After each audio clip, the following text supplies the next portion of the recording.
Here's the first full-fledged episode of Totalitarians of Western Philosophy.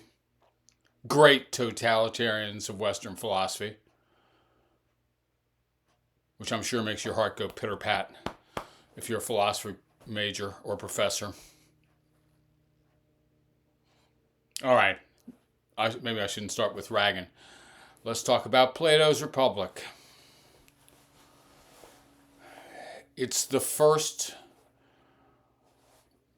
elaborate consideration of political matters in the West. It's at least on a theoretical basis. I guess Homer has a lot of politics, actually. It's the first work of political philosophy in the West. It's often said that everything is a footnote to Plato. The rest of Western philosophy is a footnote to Plato. I guess we could say that this is extremely influential.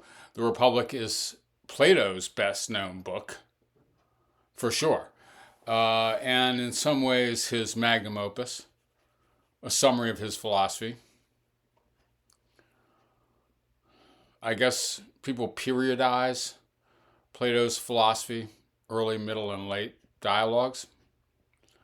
And the reason they do that is because the humility of what they think of as the early dialogues, like the aporetic nature, where we're leaving all these questions open and we don't know what knowledge is or whatever it might be, or justice, is completely contradicted by the end, where he's providing a metaphysics of all of reality, answering every question. Now, I don't really think that the periodization makes sense, and I don't think in that regard the philosophy is consistent. Ignorance is bliss, man. And here's the whole nature of the universe. It's tripartite, forms, realities, images, or whatever. Okay. I guess I'm going to use Grube's translation here to read a few things. I'll do a little anthology of quotations. It's a little hard to quote in a timely way, like the passages are somewhat longer than one would like for a quick 25-minute podcast, I guess. But I will quote some, and then I'll list some passages or try to index some of the points to specific passages. All right, so as I was saying last time, so first of all, let me just say this straight up. It could not be more obvious that Plato is a totalitarian, all right? And he advocates it throughout in the clearest possible terms. Any attempt to take the sting out of that is disingenuous horseshit. Okay? All right, I'm willing to listen, though. I'm willing to listen again to the claims that this whole thing is ironic, or lots of it is ironic, or he's just like messing with points or whatever. But the whole thrust of the thing is multiply totalitarian. You know this if you've read the damn book. All right, so as I was saying last time, part of this is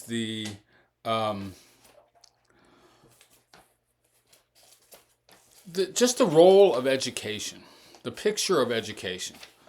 A lot of the initial moves are in response to the claim that this utopian thing you're doing, Socrates, as you design your ideal republic, is impractical and this can never happen.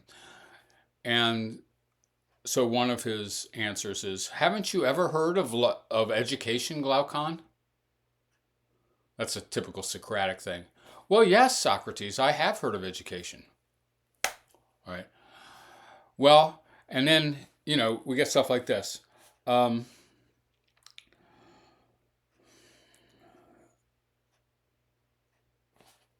you understand that we first tell stories to children? These are false on the whole, though they have some truth in them, and we tell them to small children before physical training begins. That's what I meant by saying we must deal with music and poetry before physical training. You know, don't you, Glaucon, I think. Yeah, Glaucon. I mean, this is Adeimantus, actually, Glaucon's brother. And these are Plato's brothers, the interlocutors of Socrates in the Republic.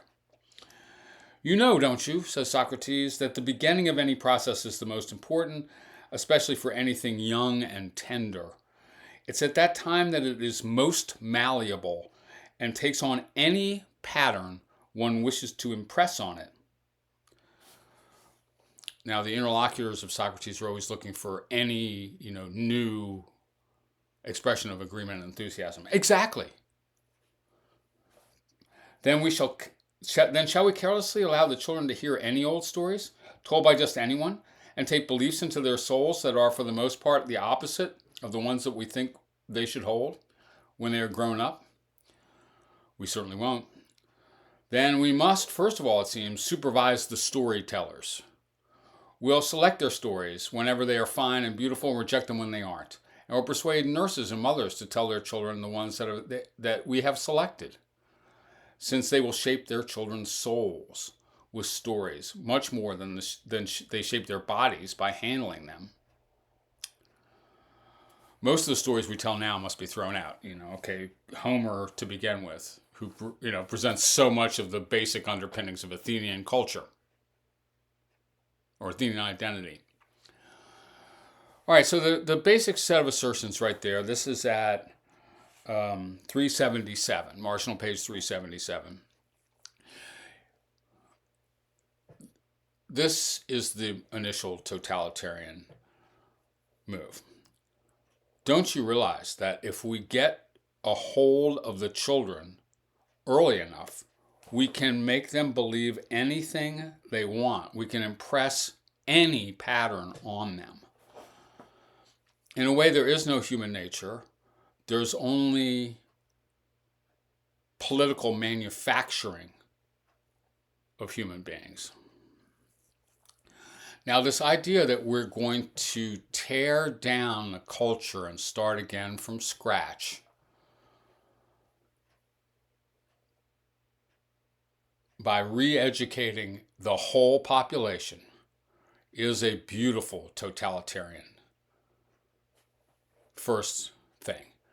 This is the philosophy of education of the West, the greatest document in the history of the philosophy of education. And what it says is,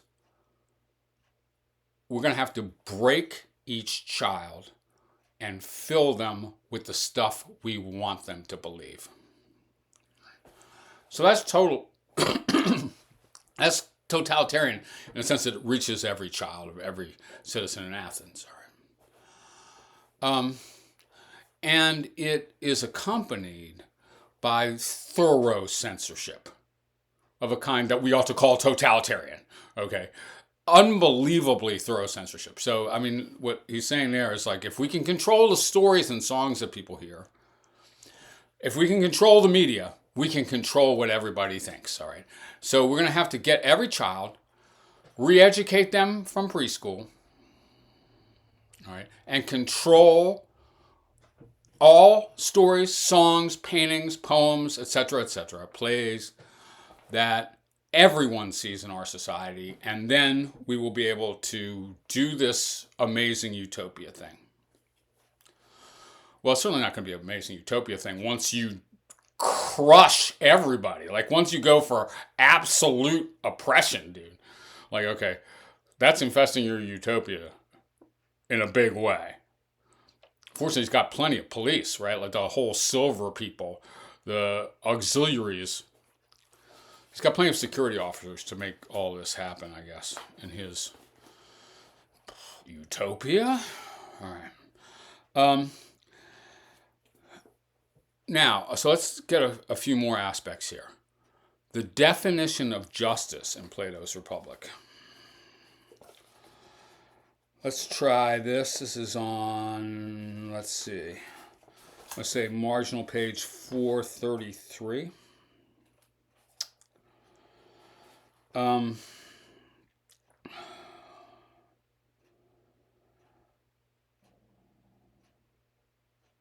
Okay.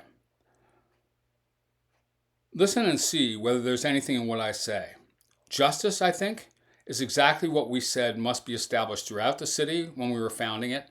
That justice is the paramount, the predominant, the overall political virtue, or virtue of a political system. Either that or some form of it. We stated and often repeated, if you remember, that everyone must practice one of the occupations in the city for which he is naturally best suited. Everyone must practice one of the occupations in the city for which he is best suited. Moreover, we've heard many people say, and have often said ourselves, that justice is doing one's own work and not meddling with what isn't one's own. And maybe the Greek word dike has a little bit more of that, like paying one's debts. That seems to be indicated by the early discussions here and the early attempts, pitiful as they are, by interlocutors to define justice. Then it turns out that this doing one's own work, provided that it comes to be in a certain way, is justice.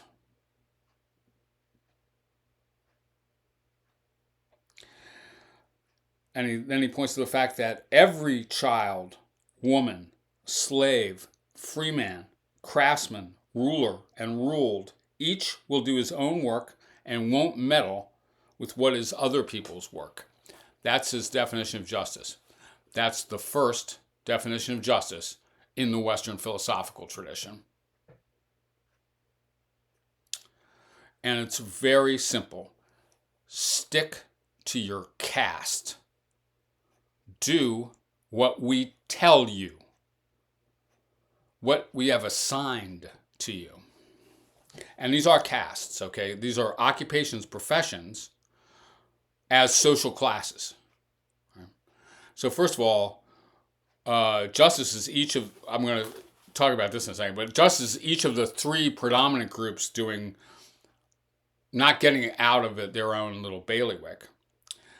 And justice is much more fine-grained, every profession staying in exactly its place and every person doing what they're best suited to do and not trying to get into a different class, a different profession or whatever than we have assigned you to. That's justice. So this has the flavor of the totalitarian philosophy in that it's totally implausible. It's grotesquely implausible definition of justice. Oh my God, stay in your place. That's justice. Stay in your place. That's justice. That is actually Socrates' definition of justice. Keep to your place. It's a suck-ass definition of justice, but as implausible as anything could be. And then plus it's evil. Okay. And that these two features go throughout Western political philosophy. All right. The arguments suck, and the conclusions are evil. That's pretty bad in philosophy, I think, if you ask me. So,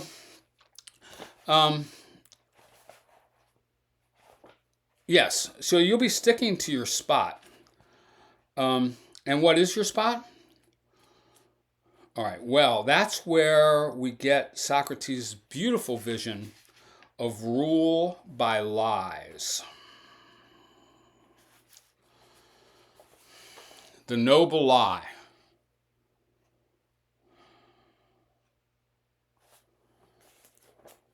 How then, he asks at 4:14b, how then could we devise one of those useful falsehoods we were talking about a while ago? One noble falsehood that would, in the best case, persuade even the rulers, but if that's not possible, then the others in the city. What sort of falsehood, Socrates? Whereas the right answer for the right response from an interlocutor is, really? You're gonna be lying to everyone, including the rulers? Who's gonna be lying to the rulers? The rulers? You're lying to everyone? What's your view on truth, Socrates? Like, do you think that has any value? Have you dedicated your life, supposedly in your own rhetorical flourishes, to the pursuit of truth? Do you argue that knowing the truth makes you good, and ignorance of it makes you evil, that these things are equivalent. Okay? That knowing the good is being good. And it's you that's recommending thorough rule by lies. So it's you that's recommending on your own standard, by your own standards, making the population worse all day, every day by concerted, systematic effort to deceive. Fortunately, though, these lies are the most ridiculous pieces of shit you ever heard, dude. All right? So, okay, so what's the lie we're going to tell? Well, it's just a myth like the Phoenicians tell, which is that there's three kinds of people. Each person has an admixture of metal in their souls. Yes, we're perfectly aware that we're making this shit up. Gold, silver, or bronze. And so there's three kinds of people. The gold people are suited to rule. They're philosopher kings. The silver people are suited to enforce the rule of the philosopher kings. They are the auxiliaries, the soldiers, the police, the security agents. And then the bronze, everyone else, the tradesmen, farmers, etc. Okay? So we're going to persuade people that that they are one of these things. All right, and it's inevitable and it's not changeable. All right, I'm looking for something else here. Sorry. All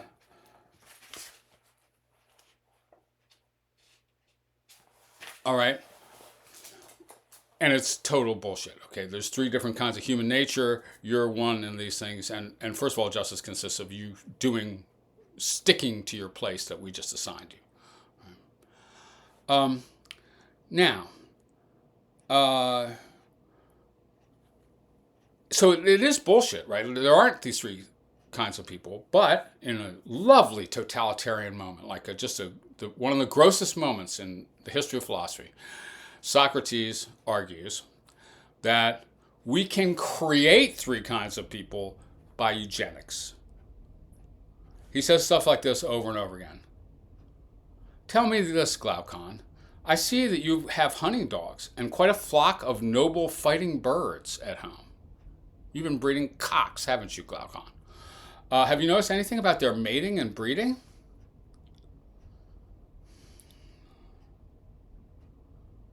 And this in the context of this remark, 459D, I mean that it looks as though our rulers will have to make considerable use of falsehood and deception for the benefit of those they rule. But falsehood and deception on Socrates' own account cannot benefit the people that you lie to. And lying can't benefit you. So this is crackpot incompatible with the basic ethics of Socrates, but his heart is in totalitarianism. So, and he wants to make this possible. So we're going to have to remodel people through education and through eugenics. There'll have to be some sophisticated lotteries introduced, mating lotteries. We're going to tell you who to fuck. So that at each marriage, the inferior people we mentioned will blame luck rather than the rulers when they aren't chosen. And among other prizes and rewards, the young men who are good in war or other things must be given permission to have sex with the women more often, since this will be a good pretext for having them father as many of the children as possible. That's right. And then as the children are born, they'll be taken over by officials appointed for the purpose. Totalitarianism. And may be either men or women or both, since our offices are open to both sexes. That's the best thing about Plato. He's less sexist than almost anyone in ancient Greece. Which would be great if he wasn't a fucking fascist, right?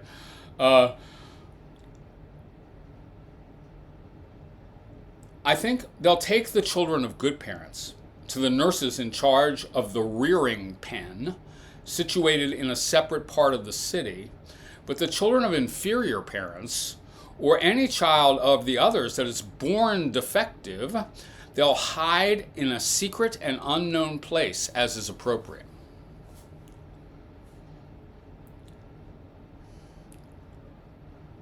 Having received these instructions, they should be very careful not to let a single fetus see the light of day, but if one is conceived and forces its way to the light, they must deal with it in the knowledge that no nurture is available to it.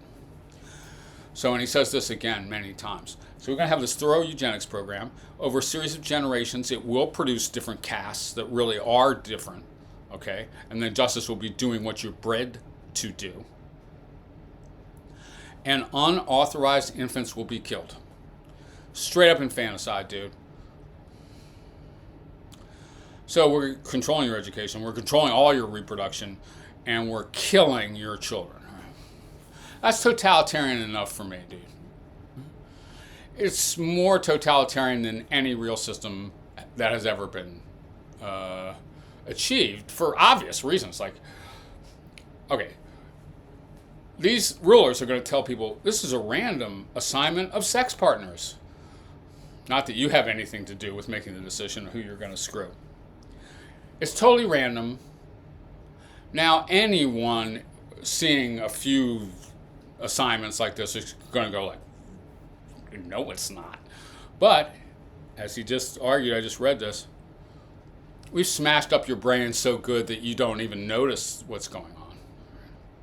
You're totally ignorant of reality, even the most obvious things. That's Socratic political philosophy. It's the end of Socratic ethics, of course. I don't know, man. How bad can philosophy get? Pretty fucking bad.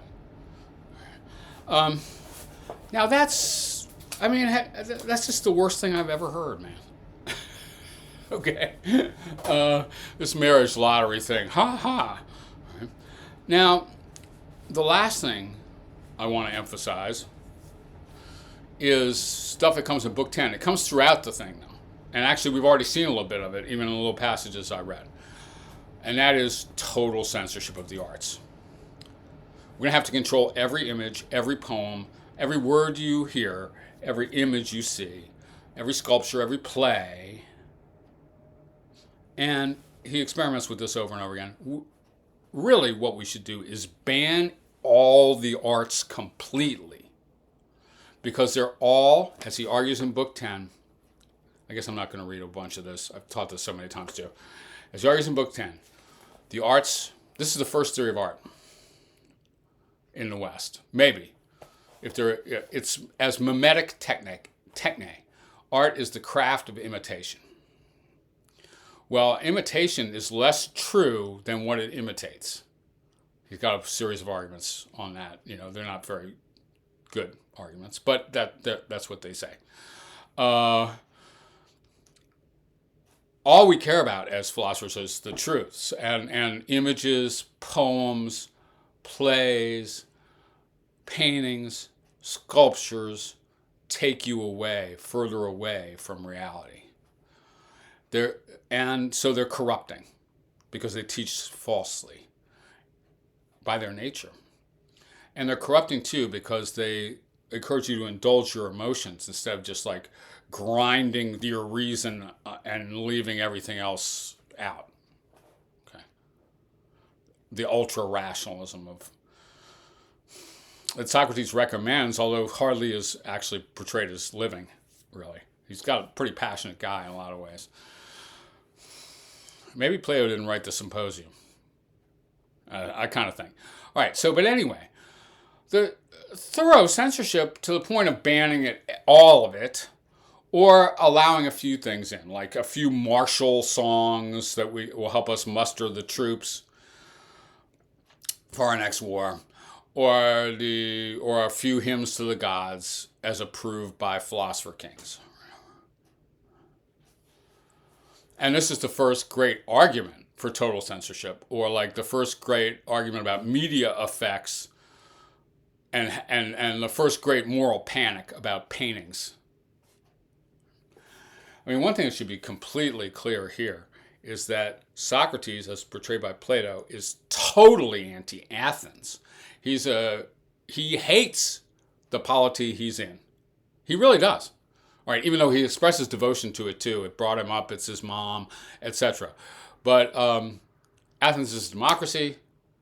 He's totally, utterly opposed to democracy. That's entailed by all these things, all right?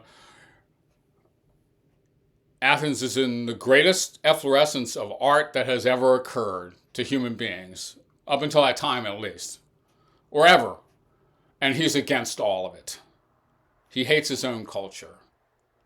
And that's where the totalitarianism, that's partly where the totalitarianism comes from, because he's in an anti-totalitarian culture.